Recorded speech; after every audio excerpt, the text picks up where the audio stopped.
Pour ne rater aucune de nos vidéos, n'oubliez pas de vous abonner et d'activer la cloche. Les vrais idiots, c'est l'Europe qui croit au libre-échange, qui est le marché le moins protégé du monde. Mais les États-Unis, ils ont toujours fait très attention. La seule différence qu'il y a avec Trump, c'est que là, il dit « je sers mes intérêts » et je vous le dis. De l'autre côté, en Chine, ils sont en train de négocier leur plan de relance, parce qu'eux aussi veulent faire un plan de relance. Ils se posent pas la question de « oui, le yuan, de ci, de ça ». Et on reste après à se regarder l'un et l'autre, nos déficits, nos dettes, en disant « lui, tu n'as pas fait d'efforts, tu es feignant, etc. etc. » Bonjour tout le monde, je suis ravie de vous retrouver pour un nouvel épisode de l'Instant Porcher avec tous les discours qu'on entend autour de nous. Notre meilleure arme est de les connaître et de les comprendre. Vous êtes plus de 64 000 à avoir signé notre grande pétition pour une répartition plus équitable et plus démocratique des fréquences TNT. Continuez de signer et de partager cette pétition sur tnt.lemediatv.fr et sachez qu'on est arrivé sur la plateforme Molotov. Vous pouvez aussi nous regarder là-bas en plus de Free et de notre chaîne YouTube. La diffusion du média s'agrandit et c'est grâce à vous, merci beaucoup. On ne vit que par votre soutien, alors n'hésitez pas à vous abonner à partir de 5 € par mois. Bonjour Thomas. Salut Lisa. Alors avec toi aujourd'hui au programme, Trump à la tête des États-Unis, c'est parti.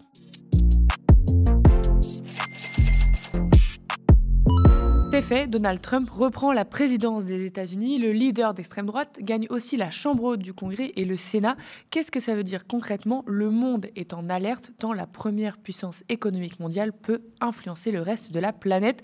Socialement, voici son projet. Donald Trump souhaite renforcer ses lois fascistes dans la continuité de la vague de conservatisme mondial. Voici tout ce qui pourrait changer pour la population américaine. L'expulsion de migrants, c'est le premier point de son programme.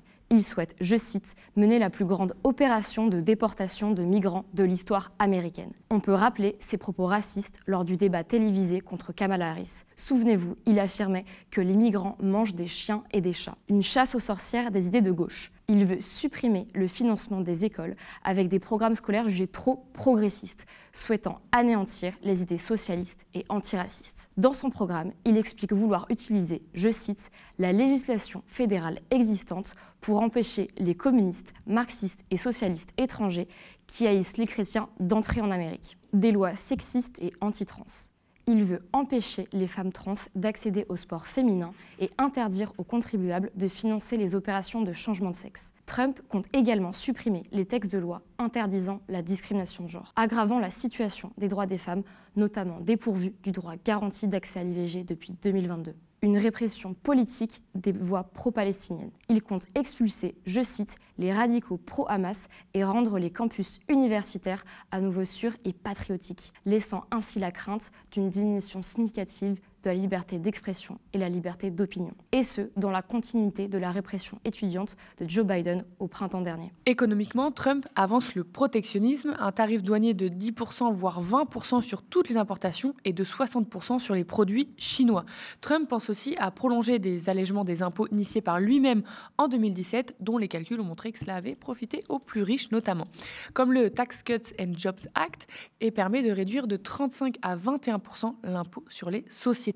Côté entreprise, le chef d'État au relent fascisant veut diminuer le taux d'impôt sur les bénéfices de 21 à 15%. Le think tank transpartisan Responsible Federal Budget estime qu'avec Donald Trump, la dette publique états-unienne augmenterait de 7 500 milliards de dollars. Pour comparer, la dette française globale, c'est 300-400 milliards de dollars. L'extrême droite française applaudit le protectionnisme économique de Trump ou encore sa politique sur l'immigration. Thomas, j'ai parlé des grandes mesures, mais est-ce que tu peux nous parler du programme économique de Trump, ce que toi tu as retenu, ce que tu as analysé ? Tu l'as déjà bien résumé. En fait, Trump va dans la continuité de ce qu'il a fait, notamment sur le protectionnisme. En étant un peu plus fort, tu l'as dit, 60% des produits taxes de droits de douane sur 60% des importations chinoises. Il veut même aller à 100%, voire 200% sur les voitures électriques. Quand on regarde l'histoire des États-Unis, c'est quand même, malgré ce qu'ils essayent de nous dire, malgré la profusion de théories globalisantes qu'ils ont mis en avant, ça a toujours été une économie très protectionniste. Son histoire, son développement s'est fait à l'abri du protectionnisme, comme le Royaume-Uni, soit dit en passant. Et puis même Biden n'a pas remis en cause un certain nombre de protections qu'avait mis en place Trump. Et dans leur phase mondialiste de l'après-guerre jusqu'à Trump, certes, ils n'utilisaient pas les barrières douanières, mais ils utilisaient beaucoup de mesures indirectes pour pouvoir se protéger. Le Buy American Act ou d'autres types de normes pour protéger leur industrie. Donc en fait, de nature, les Américains sont très protectionnistes. Il n'y a que nous qui pensons qu'ils sont pour le libre-échange. Mais ils ont toujours été très protectionnistes. Les vrais idiots, c'est l'Europe qui croit au libre-échange, qui est le marché le moins protégé du monde. Mais les États-Unis, ils ont toujours fait très, très attention. Et la seule différence qu'il y a avec Trump, c'est que là, c'est un capitalisme sans phare. Vulgaire, etc., protectionniste, très agressif. C'est-à-dire, c'est quelqu'un qui dit tout simplement, moi, je sers mes intérêts sans passer par des institutions type OMC, etc., pour dire qu'on sert nos intérêts, mais de manière plus clean. Là, il dit, je sers mes intérêts, et je vous le dis, concrètement. C'est ça, la politique économique de Trump. C'est pas sûr que ça fonctionne, c'est pas sûr que ça marche. Alors, effectivement, les industries naissantes vont pouvoir peut-être en profiter, l'électrique, etc., les renouvelables, mais pour d'autres biens, quand vous mettez des droits de douane, c'est le consommateur qui les paye. Oui, parce que si les tarifs douaniers augmentent, ça veut dire que les prix importés augmentent et que les prix nationaux, ils peuvent augmenter, du coup. Par exemple, la production de stylos, je ne suis pas sûr que les États-Unis produisent encore beaucoup de stylos, ils importent massivement de Chine. Si vous mettez un tarif de douanier de 60%, vous avez le prix du stylo qui va augmenter. Et donc, c'est même pas sûr que ça lutte contre l'inflation. Ça va justement alimenter l'inflation. Donc, protéger les industries naissantes, parce qu'on se dit qu'on va être dépendant. Protéger les industries pour des raisons de sécurité, de souveraineté, et aussi parce qu'on veut protéger nos innovations, ça, il faut le faire, il n'y a pas de problème. Mais faire des tarifs douaniers comme ça sur tout ou rien, je veux dire, la dépendance des États-Unis, probablement que la 60% des biens qu'elle importe, elle n'a pas de substitut sur place. Donc, si elle les importe et qu'elle met un tarif douanier, in fine, c'est le consommateur qui le paye.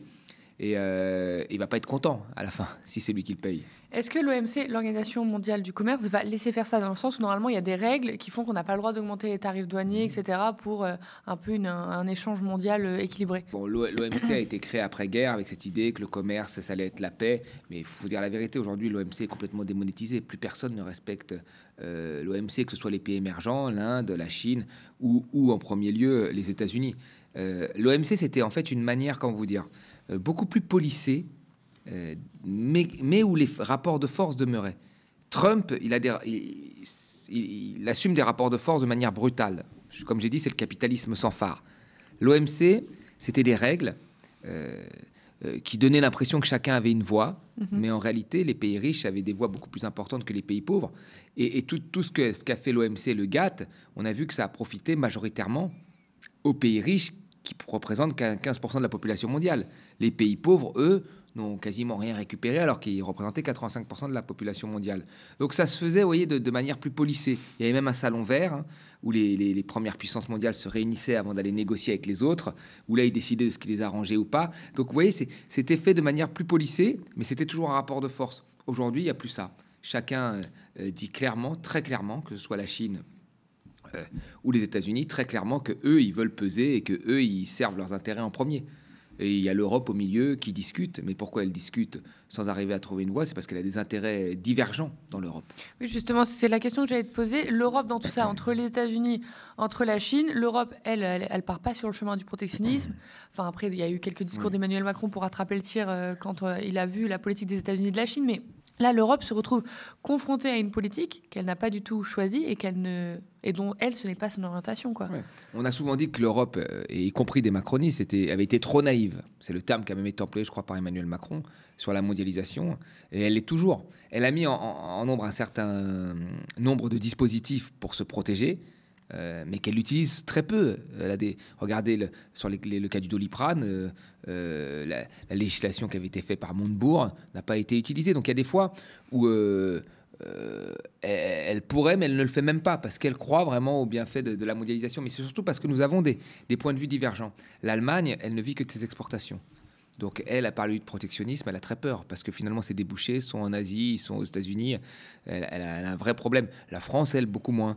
La Hongrie est très proche de Trump, M. Orban.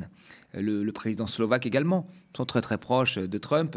Et puis les pays de l'Est qui vont être très européens, type Pologne, pays baltes, ils n'ont pas envie de se fâcher avec Trump, parce que s'ils se fâchent avec Trump, il n'y a plus de soutien de Trump, de l'armée américaine, et ils ont très peur de Poutine.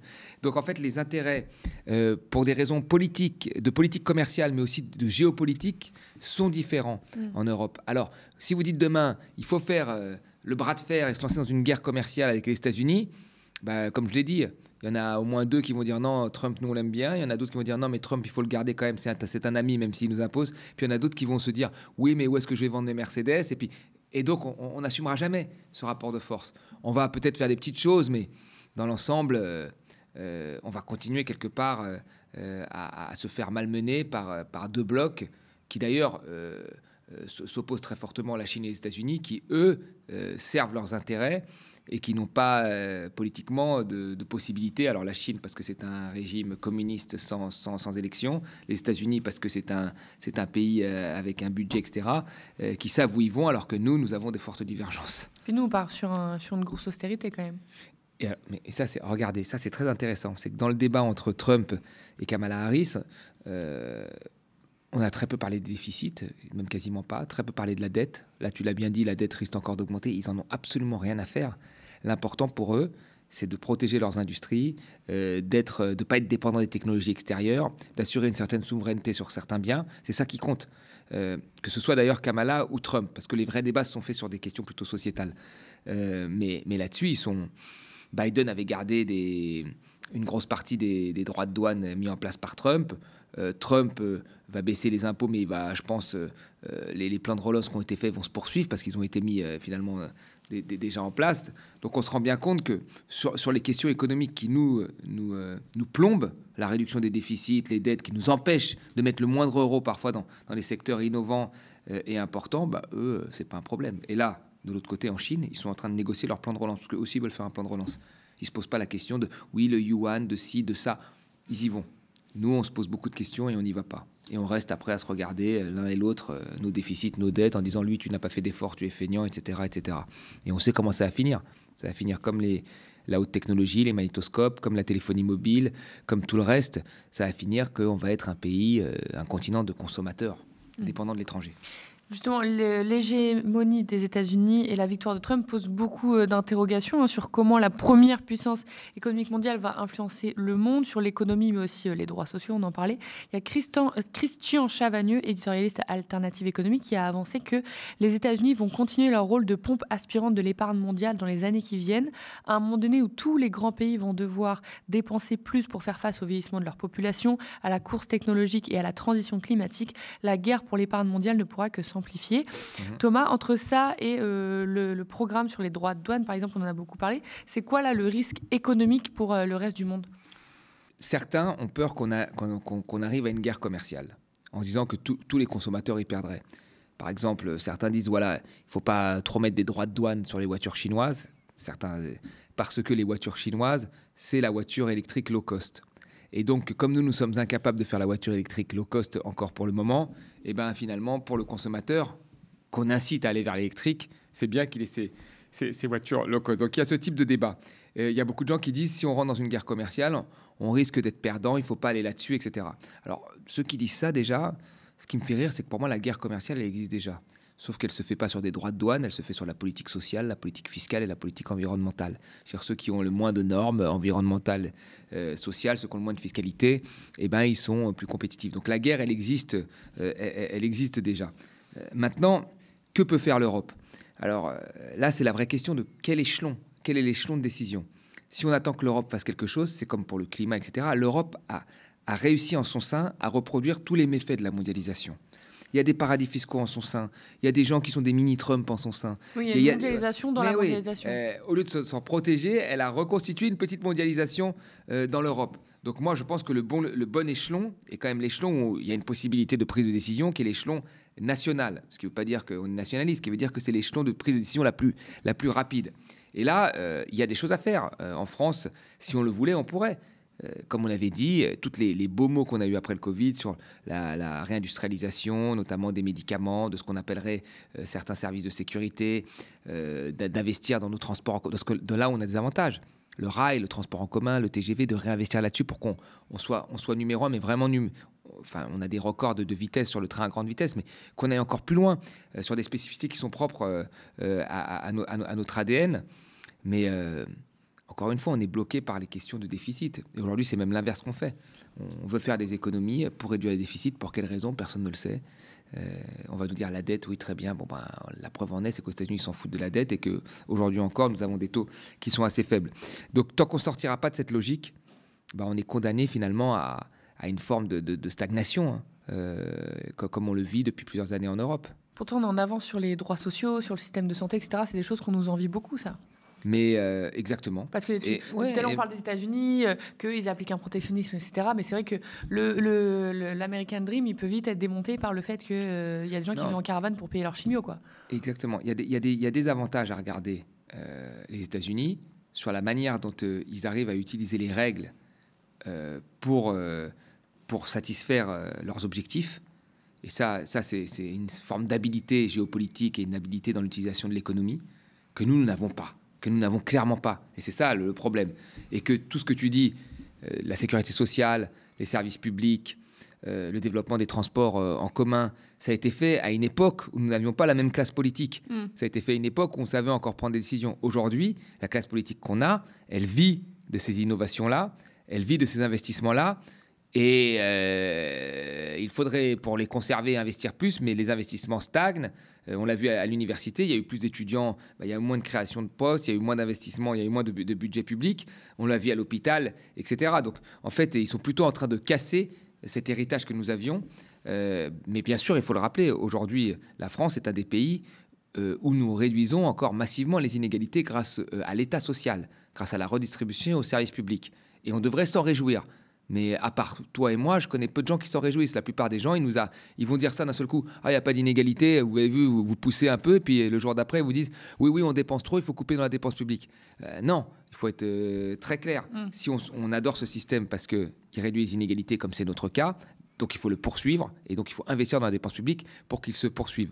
Les inégalités ont légèrement augmenté ces dernières années par des mesures qui ont été prises par les gouvernements précédents, qui étaient des gouvernements libéraux, qu'ils soient du PS ou de la Macronie ou de la droite. Donc oui, bien sûr, chez nous, nous avons un héritage qui est beaucoup mieux qu'aux États-Unis et qu'il faudrait préserver. Mais maintenant, sur la politique industrielle, on devrait quand même s'inspirer parfois, quand ils protègent leur industrie, des États-Unis. C'est vrai que tout ce qui faisait la fierté de la France, c'est devenu un peu un fardeau, j'ai l'impression, dans la tête de nos politiciens actuels, comme tu disais, la Sécu, les transports, etc. Mais tu parlais de dette. Même des grands groupes comme la SNCF, etc., c'est devenu un fardeau. Et en fait, à force de manque de financement, etc., on a, comment te dire, on affaiblit la bête. Et à la fin, tout le monde se plaint et on peut la tuer, la liquider. Et c'est ce qui se passe en France. C'est-à-dire qu'on a des gens qui n'aiment tellement pas le service public, qui sont prêts à détruire tout ce qui a été construit, que on n'investisse plus, puis à la fin, voilà, le truc tombe et on dit vous voyez, ça marche pas, il vaut mieux privatiser. Sur l'augmentation de la dette, de la dette des États-Unis, au regard de la domination économique du pays, est-ce que s'ils gèrent mal cette dette, si elle explose, etc., on risque une crise économique mondiale? Non, en fait, moi je pense que c'est plutôt la dette privée. Mais la dette publique, les États-Unis ont le dollar, ils n'ont jamais respecté les règles quand ils ont pris le dollar, parce qu'ils devaient au début le relier à l'or, ce qu'ils n'ont pas fait. Mais non, là-dessus, il n'y a aucun problème. Et d'ailleurs, eux, ils s'en foutent complètement. Ils ont bien compris que eux, c'est la finalité et que la dette est un moyen. Voilà. Alors que nous, la finalité, c'est la réduction de la dette, c'est tout. Eux, la finalité, c'est qu'est-ce qu'ils vont faire, quoi. Voilà. Où est-ce qu'ils vont être leaders? Le reste, ils s'en moquent complètement. Et ça, c'est une aspiration que nous devrions avoir, tout en gardant notre spécificité, notre modèle. Je ne dis pas que le modèle américain, c'est le rêve, mais vraiment sur la question de la gestion de la politique macroéconomique et de la politique industrielle, il y a des choses quand même à apprendre d'eux. Et bizarrement, et je ne sais pas pourquoi, je ne sais pas où ils ont été formés, mais c'est l'inverse que font une grosse partie de nos politiques. Je disais, l'extrême droite française était ravie de l'élection de Trump pour le protectionnisme économique, mais pas que, aussi sur la politique très très dure d'immigration que Trump prépare. Il y a Anton Brander, économiste, qui disait ceci toujours dans Alter Echo: si les entreprises américaines ont pu pourvoir les millions d'emplois qu'elles ont créés ces dernières années, c'est pour une part non négligeable grâce à un afflux de migrants. Sans cet afflux, 200 000 à 300 000 personnes par mois l'an passé, les tensions salariales auraient été beaucoup plus fortes, forçant la Fed à maintenir des taux plus élevés au risque de provoquer une récession, sachant que le projet de Trump, c'est de bloquer toutes les entrées, de les réduire à zéro et d'expulser 1 à 2 millions de personnes par an. Au-delà évidemment du drame humain, social et raciste du programme de Trump, comment tu analyses sa politique sur l'immigration, toi Thomas, parce qu'elle inspire des fois la France et pas que l'extrême droite? Tout à fait. Trump, en fait, c'est une preuve supplémentaire de l'alliance entre le grand capital et les idées racistes. Et d'ailleurs, en fait, Trump, il a fait son coup à 3 bandes, c'est-à-dire que les États du Sud, il les a avec la question de l'immigration, voilà, en disant qu'ils vont faire des expulsions massives et tout.